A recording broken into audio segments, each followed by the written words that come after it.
ગીર સોમનાથ કોડીનાર તાલુકાના મિતિયાજ ગામને ઉના હાઈવે સાથે જોડતા રોડના કામ સંદર્ભે વિવાદ સામે આવ્યો। એક ખેડૂતે આત્મવિલોપનની ચીમકી આપતા તંત્રમાં દોડધામ। પોલીસ સમજાવટ બાદ ખેડૂતે આત્મવિલોપનની અરજી પાછી ખેંચી તંત્રને હાશકારો। આ દ્રશ્યો છે કોડીનારના મિતિયાજ ગામના વાડી વિસ્તારોમાંથી પસાર થતા રોડના। અહીં મિતિયાજથી ઉના હાઈવે પર દેવડી ગામના રોડને જોડતો આશરે 3 કિલોમીટર લાંબો રોડ અંદાજે પોણા 2 કરોડના ખર્ચે આકાર પામી રહ્યો છે। જો કે 3 મહિના પહેલા રોડનું ખાતમુહૂર્ત થયું હતું। આ રોડનું કામ કોન્ટ્રાક્ટર દ્વારા બંધ કરી દેવાતા ખેડૂતો અકળાયા છે। મિતિયાજ ગામના ખેડૂત જયભાઈ બારડે આત્મવિલોપનની ચીમકી આપી હતી। તેમનું કહેવું છે કે આ રોડ તત્કાળ ન બને તો ખેડૂતોને ખેતરે પહોંચવું મુશ્કેલ બનશે અને ખેતરો પણ ધોવાઈ જશે। જો કે પોલીસની સમજાવટ બાદ આત્મવિલોપન કરવાનું જયભાઈ બારડે ટાળ્યું હતું। આ રોડનું કામ કરતા કોન્ટ્રાક્ટર તેજસભાઈ રાઠોડે જણાવ્યું હતું કે આ 2200 મીટરની લંબાઈ અને 7.5 મીટરની પહોળાઈ ધરાવતા આ રસ્તા ઉપર રોડનું કામ હાથ ધરતા રોડ ઉપર અનેક જગ્યાએ સરકારી જમીનમાં દબાણો હોય, નિયમ મુજબ રસ્તો મળતો ન હોય, માટે હાલ પૂરતું આ કામ સ્થગિત કરી તંત્રને અમે લોકોએ સરકારી રસ્તા પરના દબાણ દૂર કરવા અંગેની અરજી કરી દીધી છે। જે દબાણ ખુલ્લું થયા બાદ રસ્તો બનાવવો શક્ય છે, માટે હાલ પૂરતું કામ સ્થગિત કર્યું છે। કોડીનારના મિતિયાજ ગામથી ઉના હાઈવેને જોડતા રોડ તરફ માર્ગ મકાન વિભાગના ઇજનેરે જણાવ્યું કે આ રોડ પર દબાણ હોવાનું સામે આવી રહ્યું છે। માપણી સીટ મુજબ રોડની પહોળાઈ તપાસીને દબાણ ખુલ્લું કરવામાં આવશે। ત્યારબાદ રોડનું કામ આગળ વધારી શકાશે। આ રોડનું કામ કરી રહેલ કોન્ટ્રાક્ટરે કહ્યું કે આ રસ્તા પર ખેડૂતોએ દબાણ કરેલું છે, અમે કઈ રીતે કામ કરીએ? દબાણ હટાવવામાં આવે તો અમે કામ શરૂ કરી શકીશું। હાલ આ વિવાદ છંછેડાયો છે, આથી આ વિસ્તારના ખેડૂતોની ચિંતા વધી છે। મારું નામ જયસિંહ અર્જુનભાઈ બારડ।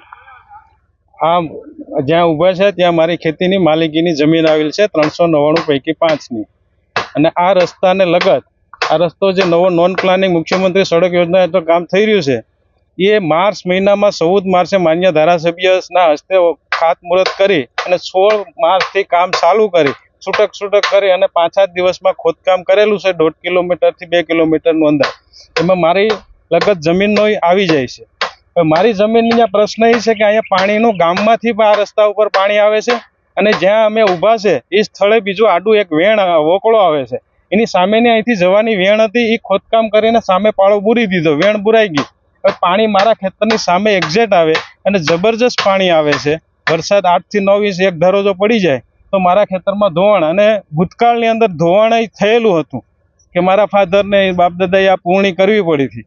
એટલે એના પ્રોટેક્શન માટે મારી માગણી હતી કે ભાઈ આ રસ્તાને મેટલિંગ કરી દે તો હું મારું પ્રોટેક્શન દિવાલ કરી લઉં, પણ એને આ રજૂઆત મેં સતત રૂબરૂ અને આ અંદાજિત 25 માર્ચ પછીનું કામ અહીંયા બંધ કરી દીધું। ત્યારથી મેં રજૂઆત કરી તો કે અમે 2-3 દિવસમાં કરી આપીએ, 2-3 દિવસમાં, અને ત્યારે મને એ પણ કીધું કે અમે ચોમાસા પહેલા રોડ બનાવીને કરી નાખશું એટલે તમારી કોઈ મુશ્કેલી ન રહે। આ હૈયાધારણ અમને આપેલી હતી કોન્ટ્રાક્ટરે, બરાબર। કોન્ટ્રાક્ટરે અરે મારે કોઈ અંગત દુશ્મની નથી, બરાબર। એટલે એના માટે રજૂઆત કરતા છેલ્લે મને અહીંયા એપ્રિલ મહિનાના આખરમાં ના પાડી કે ભાઈ ચોમાસા પહેલા આ કામ નહીં થાય। એટલે મેં 8/5ના નાયબ કાર્યપાલક પેટા વિભાગને લેખિત અરજી આપી, એનો મને કોઈ પ્રત્યુત્તર ન આપ્યો। માત્ર ટેલિફોનિક કહેવામાં આવે કે 2-3 દિવસમાં એ કામ કરી દેશે, 2-3 દિવસમાં કામ કરી દે। સારું કમનસીબે આપણે સારું થયું કે હજી વરસાદ આવ્યો નથી। જો વરસાદ આવી જાય તો અહીંયા કોઈ કામ ન થાય। ને અત્યારે હું જ્યારે આ બાઇક તમને આપી રહ્યો છું ત્યારે હું અત્યારે મારા સ્વખર્ચે પેલા નખાવી અને મારી પ્રોટેક્શન કરી રહ્યો છે, ઓકે, બરાબર। એટલે મારી માગણી આત્મવિલોપન બાબતે એ હતી। એટલે ગઈ 21 તારીખે 8 વાગ્યે મને પીઆઈ સાહેબે બોલાવ્યો અને મને કે તમે આ બાબતે ઓલું કરી લો આત્મવિલોપનનું। તો સાહેબ મારી માગણી છે તો કે તમે શરતી ઓલું કરી લો।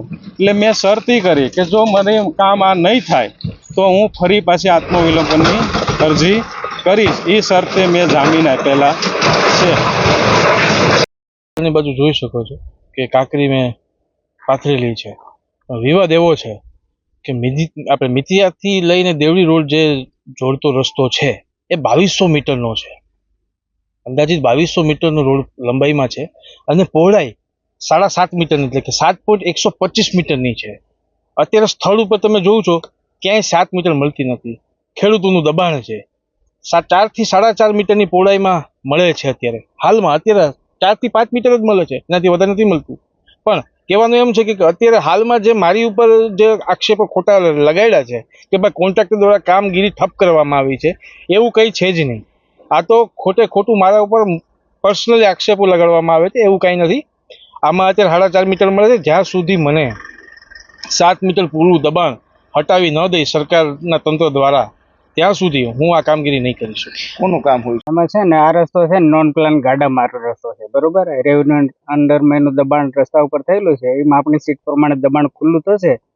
જ્યાં 5 મીટર મળતું હોય, 6 મીટર મળતું હોય, એસ્ટિમેટમાં 7 મીટર પહોળાઈ જીએસબી કરવાની છે, બરોબર.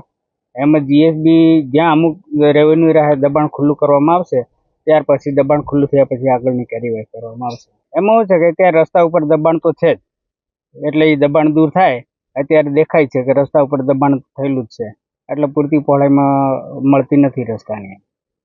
રસ્તાની સમય મર્યાદા 11 મહિનાની છે, હજી 7.5 મહિના બાકી છે.